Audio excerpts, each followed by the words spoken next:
Thank you for joining us again. We've been exploring God's hospitality and what it means to live in the light of that hospitality, how God invited us to make ourselves home in his world, and then how he's invited us to reflect his generous friendship to a lost world around us. And in turn, how we are to move on to become hosts of heaven's hospitality. That's good alliteration, isn't it? Hosts of heaven's hospitality. We've dipped into Genesis 2. We've spent time with Jesus, a guest in a home that offered a poor parody of kingdom hospitality. Well, today we're going to go back into the Old Testament. We're going to read an amazing chapter from Isaiah 55. It's a chapter you'll recognise, I'm sure, and we certainly sing songs based around some of the themes and ideas in it. And I think it'll be a springboard for us to consider what hospitality looks like. So let's read Isaiah 55 together.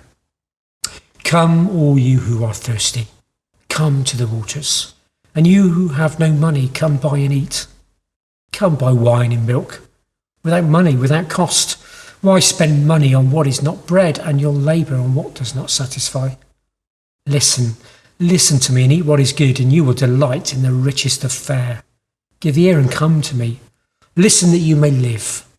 I will make an everlasting covenant with you, my faithful love promised to David. See, I have made him a witness to the peoples, a ruler and commander of the peoples.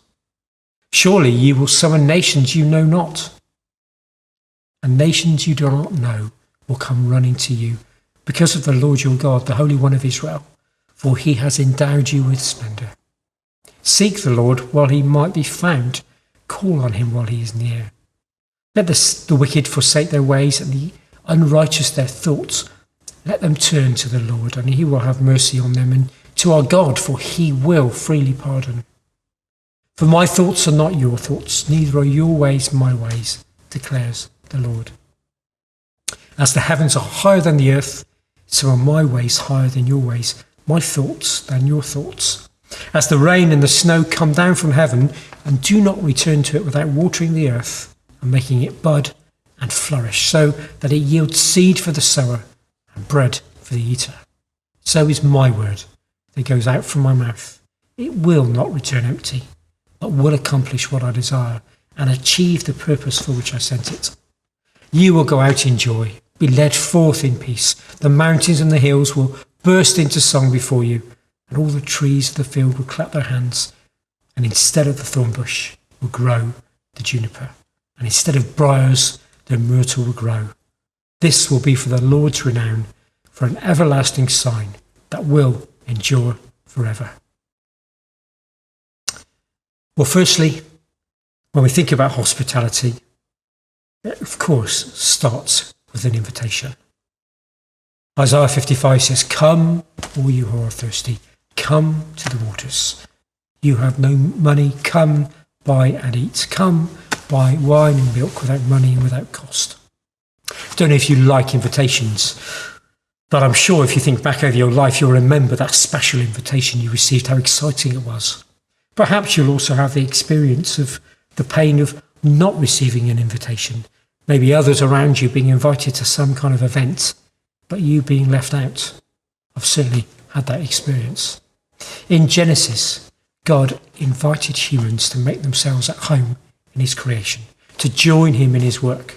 And through Jesus, God invites a lost humanity to rediscover this call, to rediscover that they're invited home and have a home, and to rediscover that they're invited to be hosts in that home, inviting others in to share the kingdom, to have relationship and friendship in this generous kingdom of God. So when we think about being hosts of this kingdom, this means that we can invite. In fact, we should invite. Our lives, our words, our intentions for those around us should all be about inviting them. I love the story of the woman at the well. She spends just a few moments in amazing conversation with Jesus, and that results in her rushing back to a village and say, "Come," that invitation, "come and meet Jesus." The second thing to know about kingdom hospitality that we can learn from this passage in Isaiah is that it is always generous. Now, we've already considered this, haven't we? But this chapter of Isaiah is a generous invitation. Quench your thirst, eat your fill, be satisfied, find a full life, find joy, find peace. And then we have kind of creation bursting into joyous song, celebrating the abundance of the kingdom. So today, why not spend some time reflecting on how God has invited you? Who did he send to you? What human beings did he use to show you God's invitation? And did they do that through word or through action? Did they invite you to an event? Did they offer you hospitality in some other way that helped you realise that you were invited to a friendship with God? And secondly, why not spend some time reflecting on how God has showered you and me with his generosity? Why not make a list of all the blessings you've received from God? Tomorrow we'll give a little bit more thought to how we can practically offer kingdom hospitality as we look at another challenging reading. May God bless us this day.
His radiance unveiled, and we will see the beauty of his face. Let us cling to hope, though all creation groans, for these words are sure and true. The day is coming soon.